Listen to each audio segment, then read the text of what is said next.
तो भाई आज हम पढ़ने जा रहे हैं कार्बन एंड इट्स कंपाउंड। तो बहुत ही बढ़िया और बहुत ही इंटरेस्टिंग चैप्टर होने वाला है। इस चैप्टर में बेसिकली हमने जो आज तक बचपन से सुनते आए कार्बन एटम है, कार्बन डाइऑक्साइड, कार्बन ये, कार्बन वो, तो जहां जहां कार्बन यूज होता है वो सभी हमको पढ़ना है कि diamond is made of carbon, graphite is made of carbon. तो हमें बेसिकली कार्बन और कार्बन के कंपाउंड्स के बारे में पढ़ना है। तो बिना टाइम वेस्ट करे चलिए कार्बन की ओर बढ़ते हैं। तो सबसे पहले अगर मैं कार्बन की बात करूं, एक बेसिक सी बात, जैसे किसी को कुछ नहीं पता पर मुझे पता था जब मैं 10th क्लास में था, कार्बन का डबिंग नंबर 6 होता है और इसकी इलेक्ट्रॉनिक कॉन्फ़िगरेशन की बात करूं तो वो 2 और 4। जैसे कि किसी बच्चे को पता हो तो लिख देते हैं कि न्यूक्लियस के चारों तरफ ऑर्बिट्स होते हैं या सेल्स होती हैं। तो पहली सेल का नाम ए होता है और दूसरी वाली का एल होता है। आप उसको ऑर्बिट भी बोल सकते हैं। तो पहली सेल में मैक्सिमम 2 इलेक्ट्रॉन्स हो सकते हैं, उसके बाद वाली में मैक्सिमम 8। तो बचे 4 ही थे तो 4 है। तो ये तो हो गए कार्बन का एटॉमिक नंबर, कार्बन की इलेक्ट्रॉनिक कॉन्फ़िगरेशन। और कार्बन के बारे में बताऊं बच्चों, it is versatile. It is versatile. Writing पे मत जाना, मैं डॉक्टर बनने वाला था, मजबूरी की वजह से टीचर बन गया हूं। It is versatile. कार्बन जो है वो वर्सेटाइल है। वर्सेटाइल का मतलब क्या है बच्चों? ऑलमोस्ट ऑलमोस्ट आपके चारों तरफ जितनी भी चीजें हैं वो सभी चीजें कार्बन से मेड हुई हैं। जितनी भी आपकी सराउंडिंग में चीजें, all things are made up of carbon. तो ये वर्सेटाइल का मतलब समझ में आता है। अब बात करते हैं बच्चों कार्बन की और प्रॉपर्टीज के बारे में। जैसे मैं बता दूं, कार्बन की प्रेजेंस बता देता हूं। अर्थ क्रस्ट के बारे में सुना है आपने? अर्थ क्रस्ट, जमीन में हाथ डाला, खोदा, फिर नहीं खोद पाए तो बुलडोजर बुला के खोदा, फिर बहुत सारी मशीनों के द्वारा, जैसे रॉकी भाई माइनिंग कर रहे थे तो और भी लोग माइनिंग कर रहे थे। तो अर्थ क्रस्ट में जो कार्बन की प्रेजेंस है बच्चों, वो केवल और केवल 0.02% है। मतलब जितना भी संसार में कार्बन है उसका केवल और केवल 0.02% हमारा अर्थ क्रस्ट से मिल रहा है। और एटमॉस्फेयर में कार्बन की बात करूं तो एटमॉस्फेयर में कार्बन आपको मिलेगा 0.03% के करीब। और बाकी जो बचा हुआ कार्बन है वो आपको हर जगह मिलेगा, पेपर में, वुड में, और जो भी चीज आप सोच पा रहे हो ना, ह्यूमन बॉडी में, एनिमल्स में, जो भी आप सोच पा रहे हो उन सब में। तो ईटीसी करके करते हैं खत्म। तो ये था कार्बन के बारे में कुछ बेसिक बातें जो आपको पता होंगी। अब बात करते हैं कि कार्बन दूसरों के साथ कैसे रिश्ते बनाता है, कैसे बॉन्ड बनाता है, उसके बारे में बात करते हैं। तो अब बात करते हैं बच्चों कोवलेंट बॉन्ड के बारे में। किसके बारे में? कोवलेंट बॉन्ड के बारे में। कोवैलेंट कोवलेंट बॉन्ड के बारे में। राइटिंग में मत जाना, डॉक्टर था मैं पिछले जन्म में। कोवलेंट बॉन्ड, तो कोवलेंट बॉन्ड में बच्चों क्या होता है? जैसे अगर मैं कोवलेंट बॉन्ड बताने से पहले बात करूं तो आप लोग आयनिक कंपाउंड के बारे में जानते होंगे। आयनिक कंपाउंड क्या था? In which a metal donates electron to the non metal and making a compound. तो आप उसको आयनिक कंपाउंड या इलेक्ट्रोवैलेंट कंपाउंड कहते थे। आयनिक कंपाउंड बेसिकली इलेक्ट्रॉन देने हैं, ट्रांसफर करने हैं, डोनेट करने हैं, और दूसरा वाला गेन कर रहा था। पर कोवलेंट बॉन्ड में बच्चों क्या है? Bond which is formed by sharing of electron. Sharing of electrons क्या है? Sharing of electrons. वो बॉन्ड जो इलेक्ट्रॉन्स के शेयर होने की वजह से फॉर्म हो रहे हैं उनको हम कोवलेंट बॉन्ड बोलते हैं। समझ में आया? आ गया होगा, मैं बता रहा हूं तो आएगा ही, ऑब्वियस सी बात है। तो ये हो गया हमारा कोवलेंट बॉन्ड। अब बात करते हैं क्या कार्बन कोवलेंट बॉन्ड बनाता होगा? वो दे नहीं पाएगा क्या इलेक्ट्रॉन? जैसे अगर मैं कार्बन की वापस से कॉन्फ़िगरेशन पे आऊं, एटॉमिक नंबर 6, इलेक्ट्रॉनिक कॉन्फ़िगरेशन 2 और 4, तो आपको पता है या तो ऑर्बिट के इलेक्ट्रॉन्स को पूरा कर दो या तो ऑर्बिट के इलेक्ट्रॉन्स को खाली कर दो। तो कार्बन को या तो 4 इलेक्ट्रॉन देने होंगे ताकि वो ऑर्बिट खाली हो जाए, या तो 4 इलेक्ट्रॉन लेने होंगे ताकि वो ऑर्बिट फुल हो जाए। फॉर एग्जांपल आप लेट करो कि हम एक ऐसे होटल में, एक ऐसे हॉस्टल में रुकने जा रहे हैं जिसमें वो दूसरा रूम तभी फुलफिल करेगा या तो पूरे बेड ऑक्यूपाई हो जाए या तो रूम क्लोज है। तो हमें 8 बेड ऑक्यूपाई करने हैं, इट मींस 8 इलेक्ट्रॉन फिट करने हैं, या पूरे बेड को, वो रूम को क्लोज करना है। तो उसके लिए क्या होगा? फॉर एग्जांपल हम 4 इलेक्ट्रॉन कार्बन से लेके किसी दूसरे को दे देते हैं, तो कार्बन क्या बनाएगा? देने में बनाएगा C4। कार्बन कटायन फॉर्म करेगा। क्या फॉर्म करेगा? कटायन फॉर्म करेगा। और अगर कार्बन किसी से लेता है, 4 ले लिए ताकि 8 पूरे हो जाए, तो ये फॉर्म करेगा C4 माइनस अनायन, अनायन फॉर्म करेगा। आपके हिसाब से बच्चों कार्बन कटायन फॉर्म करेगा या अनायन फॉर्म करेगा? कमेंट करके जरूर बताना। कटायन फॉर्म हो रहा है या अनायन फॉर्म हो रहा है? 10 सेकंड का टाइमर सोच लो। 10 9 8 7 6 5 4 3 2 1। चलो मैं बताता हूं बच्चों, अगर कार्बन अपने 4 इलेक्ट्रॉन देता है तो वो C+4 कटायन जो है वो फॉर्म नहीं कर पाएगा। मैं बताता हूं, due to the small size, due to the small size क्या होता है, न्यूक्लियस में उतनी एनर्जी नहीं होती। Nucleus don't have much energy,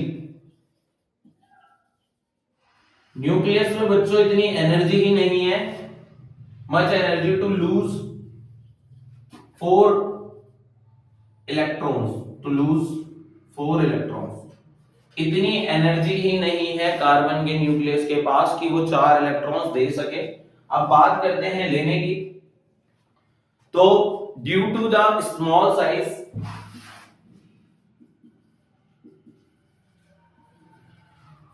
due to the small size, it is impossible to hold extra 4 electrons. छोटे साइज होने की वजह से कार्बन के लिए ये इम्पॉसिबल है कि वो 4 एक्स्ट्रा इलेक्ट्रॉन होल्ड कर सके। वो छोटू सा न्यूक्लियस टोटल 10 इलेक्ट्रॉन होल्ड कर सके, जिसकी कैपेसिटी 6 की है। इन्हीं रीजंस की वजह से ना तो कार्बन अपने 4 इलेक्ट्रॉन डोनेट कर पाता है, ना ही 4 इलेक्ट्रॉन किसी से ले पाता है। इसकी वजह से जो वो कार्बन बॉन्ड बनाता है, वो बॉन्ड बनाता है कोवेलेंट बॉन्ड। कौन सा बॉन्ड बनाता है? Covalent bond. और मैं आपको बता चुका हूं कोवेलेंट बॉन्ड क्या होता है, bond which is formed by sharing of electrons. वो बॉन्ड जो शेयरिंग से फॉर्म होंगे, जैसे आपको एक एग्जांपल दें, हाइड्रोजन की बात करते हैं, किसकी बात करते हैं? H2 molecule. H2 मॉलिक्यूल कैसे बना होगा भाई? हाइड्रोजन का एटॉमिक नंबर होता है 1, और लुईस डॉट स्ट्रक्चर में आप सभी को पता है जो आउटर मोस्ट सेल में आता है उसी से रिप्रेजेंट करते हैं। अब एक इलेक्ट्रॉन इस वाले हाइड्रोजन पे है, एक इलेक्ट्रॉन इस वाले पे है, पर अगर सेल कंप्लीट करनी है तो 2 इलेक्ट्रॉन चाहिए। फर्स्ट सेल में तो 2 ही आते, तो ये इससे शेयरिंग करेगा, ये इससे शेयरिंग करेगा। तो इन्होंने कोवेलेंट बॉन्ड तो बनाया, उसकी वजह से इनका मॉलिक्यूल फॉर्म हो पाया। अब मैं एक कार्बन का एग्जांपल देता हूं, जैसे हम बना रहे हैं CH4। आप सबको कमेंट करके बताना है what is the name of CH4। CH4 किसका फॉर्मूला है, आपको उसका नाम बताना है। तो यहाँ पे एक कार्बन है और हमको CH4 बनाना है। क्या बनाना है? CH4। तो कार्बन की अगर कॉन्फ़िगरेशन देखी जाए 2 और 4, तो आउटर मोस्ट में जितने भी इलेक्ट्रॉन्स होते हैं हमको उनको रिप्रेजेंट करना पड़ता है। हमने कर दिया भाई रिप्रेजेंट कर दिया। और 4 हाइड्रोजन थे, उनके भी रिप्रेजेंट कर दिया, उनके मैंने क्रॉस से रिप्रेजेंट कर दिया, सभी के कर दिए। अब क्या होगा, कार्बन को अपनी ऑर्बिट या अपने सेल पूरे करने के लिए पेयर करनी, शेयरिंग करनी होगी। तो इन्होंने भाई 4 हाइड्रोजन से शेयरिंग कर ली। अब हाइड्रोजन कह रहे हैं तुमने तो हमारी रोटी चख ली, अब हम तुम्हारी रोटी टेस्ट करेंगे कि क्या ही माजरा है। इसने भी शेयरिंग करी, इसने भी करी, इसने भी करी, इसने भी करी। तो सारे हाइड्रोजन के 2-2 इलेक्ट्रॉन्स पूरे हो गए ऑर्बिट के अंदर, और कार्बन के हमारे 8 इलेक्ट्रॉन्स पूरे हो गए। आई होप आपको समझ में आ गया होगा what is covalent bond. Covalent compound क्या होता है बच्चों? जो कोवेलेंट बॉन्ड बनाएगा उसी कंपाउंड को हम कोवेलेंट कंपाउंड बोलेंगे। मतलब जिस भी कंपाउंड के अंदर कोवेलेंट बॉन्ड प्रेजेंट होगा वो कोवेलेंट कंपाउंड होता है। तो अब हम थोड़े से और जो भी हमारे कोवेलेंट कंपाउंड है उनके बारे में देखते हैं। जैसे कि मैंने आपको बता दिया, मॉलिक्यूल्स के बारे में देखते हैं। जैसे कि H2 हो गया, अगर O2 बनाना है तो क्या होगा, N2 बनाना है तो क्या होगा, Cl2 बनाना है तो क्या होगा। इसके लिए बच्चों आपको क्या करना है, आपको इन सभी के एटॉमिक नंबर्स के बारे में पता हो तो प्लीज बच्चों, जिन भी बच्चों को नहीं पता सभी के एटम्स के एटॉमिक नंबर, तो 1 to 25 या 1 to 30 तक आप कोशिश करें कि आपको याद हो जाए। यहाँ तो मैं बताने की कोशिश करूंगा, फिर भी आप अपनी तरफ से भी कुछ एफर्ट्स मारें तभी तो मजा आएगा।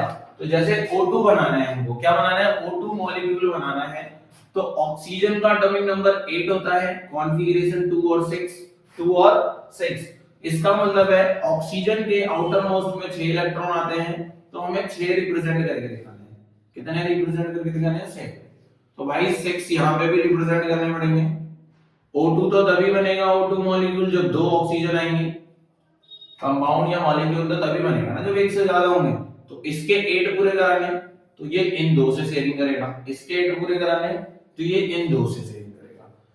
10 सेकंड का टाइम लेता हूं, N2 और Cl2 का बनाओ कॉपी में। 10 9 8 7 6 5 4 3 2 1। चलो मैं बताता हूं। N2 की बात करते हैं, नाइट्रोजन का एटॉमिक नंबर 7 होता है, कॉन्फ़िगरेशन 2 और 5। तो आउटर मोस्ट शेल में 5 इलेक्ट्रॉन आएंगे, तो 1 और 2 3 यहां पे, इधर से बना रहे हैं 1 और 2 और 3 2 यहां पे। 8 पूरे करने, इनके 8 पूरे हो गए, 8 पूरे करने, इनके 8 पूरे हो गए, तो ये N2 मॉलिक्यूल फॉर्म हो गया। क्या बच्चों, N2 मॉलिक्यूल फॉर्म हो गया। Cl2 की बात करें, क्लोरीन का एटॉमिक नंबर क्या होता है भाई, 17 2 8 7। तो आउटर मोस्ट में कितने आते हैं, 7। तो क्लोरीन के ऊपर 7 रिप्रेजेंट करने हैं, 1 2 1 ही रहने दो इधर, बॉन्ड बनाया ना, 1 2 3 4 5 6 और एक 7। इधर से देखें 1 3 5 और 7। तो इसको अपने 8 पूरे करने, एक ले लेगा, इसको अपने 8 पूरे करने, एक ले लेगा, तो ये बन जाएगा Cl2 मॉलिक्यूल। क्या बन जाएगा भाई, Cl2 मॉलिक्यूल। ये थे हमारे कुछ कोवलेंट कंपाउंड्स की बाय शेयरिंग ऑफ इलेक्ट्रॉन से जो जो हमारे कोवलेंट कंपाउंड या मॉलिक्यूल्स बोल दो बन रहे हैं। शेयरिंग ऑफ इलेक्ट्रॉन से बना है बच्चों, सब कुछ शेयरिंग ऑफ इलेक्ट्रॉन से बना है। अब बढ़ते हैं आगे की ओर। तो अब हमको पढ़ना है ऑलोट्रॉप्स ऑफ कार्बन। क्या पढ़ना है भाई, ऑलोट्रॉप्स ऑफ कार्बन। ऑलोट्रॉप्स सुन के घबराना मत बच्चों, ऑलोट्रॉप्स का मतलब है फॉर्म्स ऑफ कार्बन, कि कार्बन किस किस फॉर्म में आपको दिखता है। तो बेसिकली इसकी हमको 2 फॉर्म पढ़नी है और बुक में 3 है, तो तीनों की बात कर लेते हैं। सबसे पहला है आपका डायमंड, दूसरा है आपका ग्रेफाइट, और तीसरा क्या है बच्चों आपका, तीसरा आपको फ्लोरीन, FULLERENE, फ्लोरीन। तो डायमंड की स्पेलिंग गलत होगी बच्चों, स्पेलिंग मिस्टेक में मत जाना, फीलिंग समझना हमारी तुम्हारी। चलो, डायमंड की और ग्रेफाइट, ये फ्लोरीन, ये तीनों क्या है बच्चों, ये तीनों मेड अप ऑफ कार्बन। ये कार्बन के ही फॉर्म है, तीनों के तीनों कार्बन से बने हैं, इनके बारे में पढ़ना है। तो सबसे पहले अगर मैं डायमंड की बात करूं, किसकी बात करूं, डायमंड की। डायमंड बच्चों क्या है, हार्डेस्ट सब्सटेंस, हार्डेस्ट सब्सटेंस है। दूसरा है it is transparent, it is transparent. तीसरा पॉइंट लिखना हो तो आप इसमें लिख सकते हो, आपको पता है डायमंड जो है बहुत हार्डेस्ट है, मतलब बेसिकली आपने, मतलब आपको ये बात तो पता ही होगी कि डायमंड जो है बहुत ही हार्डेस्ट है, इसको कटिंग वगैरह के काम यूज करा जाता है, ज्वेलरी वगैरह में यूज करा जाता है, ये ट्रांसपेरेंट होता है। और एक बात और आप याद रख लो, मतलब आपको 3 से 4 पॉइंट याद करके रखने हैं। तो जो तीसरा पॉइंट है वो क्या है बच्चों, कि diamond is a bad conductor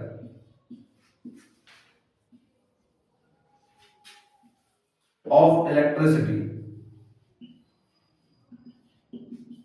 diamond क्या है बच्चों, इलेक्ट्रिसिटी का बैड कंडक्टर है। बैड कंडक्टर मतलब क्या है, कि जिसमें से बिजली पास नहीं हो सकती, उसको हम बैड कंडक्टर बोलते हैं। और इसका अगर आए कि why diamond is a bad conductor, तो आपको लिखना है because they do not have free electrons, उसके पास फ्री इलेक्ट्रॉन्स नहीं होते, इसलिए वो बैड कंडक्टर होता है। और फ्री इलेक्ट्रॉन्स का भी आपको अगर समझना हो तो आप डायमंड का स्ट्रक्चर देखेंगे, तो सारे कार्बन के जो बॉन्ड हैं वो बॉन्डेड हैं अनदर कार्बन एटम्स के साथ, that's why they don't have free electron, और इसीलिए कार्बन जो है वो आपका बैड कंडक्टर है।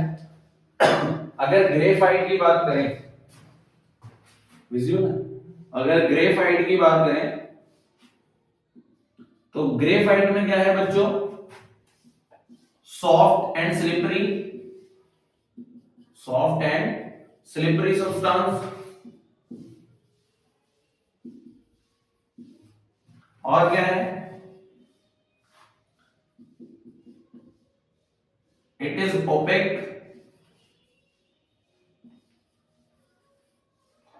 और इसके बाद करें मतलब इसके आर पार नहीं देख सकते हैं, स्लिपरी है, सॉफ्ट होता है, आपने पेंसिल की नोक वगैरह को टच करा होगा। इसके यूजेस नहीं लिखे हैं बच्चों, तो आपको पता है it is used in jewellery and cutting mirrors and etc. और सॉफ्ट एंड स्लिपरी सब्सटेंस होता है, छूने पे सॉफ्ट होता है, थोड़ा स्लिपरी होता है, अगर आप पेंसिल की नोक वगैरह छूते हो तो आपको पता होगा।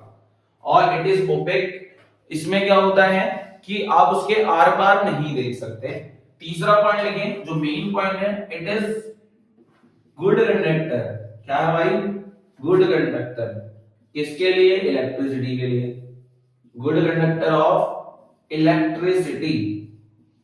और ऐसा क्यों हो रहा है? रीजन लिख सकते हो, ड्यू टू फ्री इलेक्ट्रॉन्स। अगर आप कार्बन का वो ग्रेफाइट का स्ट्रक्चर देखोगे तो एक जो बॉन्ड है मतलब एक फ्री इलेक्ट्रॉन इसमें प्रेजेंट होता है, लोन पेयर होता है, जिसकी वजह से इलेक्ट्रिसिटी जो है वो पास हो पाती है। क्योंकि आपने अगर कभी भी करंट की डेफिनेशन पढ़ी हो, याद हो, क्या होता है the rate of flow of charge. तो फ्लो होने के लिए फ्री होना पड़ेगा, तो फ्री है तो फ्लो हो पा रहा है, इसलिए जो ग्रेफाइट होती है वो इलेक्ट्रिसिटी कंडक्ट कर पाता है। अब बच्चों तीसरा आता है फ्लोरीन। इसमें क्या है आप लिख सकते हो कि जो हमारे साइंटिस्ट है रिसेंटली इसको डिस्कवर करा है, और आप बता सकते हो ये C60 कार्बन एटम से मिलके बना है। इससे ज्यादा आपको इसके बारे में बताने की जरूरत नहीं है। तो ये थे बच्चों हमारे ओलोट्रॉप्स ऑफ कार्बन। पेपर में कई बार डायमंड और ग्रेफाइट के डिफरेंस पूछे जाते हैं, तो differentiate, write down difference between carbon and graphite and diamond. तो आपको पेपर में क्या करना है बच्चों, ये मैंने कुछ इस तरीके से आपको याद कराया है कि अगर आप एक लाइन खींच के ऐसे भी लिख देंगे तो भी एकदम इन्हीं पॉइंट्स को लिखना है। तो आपका दोनों काम हो गया, डेफिनेशन वाइज भी हो गया और डिफरेंस वाइज भी हो गया। तो ये थे आपके ओलोट्रॉप्स ऑफ कार्बन। ओलोट्रॉप्स मतलब क्या था बच्चों? ओलोट्रॉप्स मतलब फॉर्म्स ऑफ कार्बन। तो आई होप आपको समझ में आया होगा।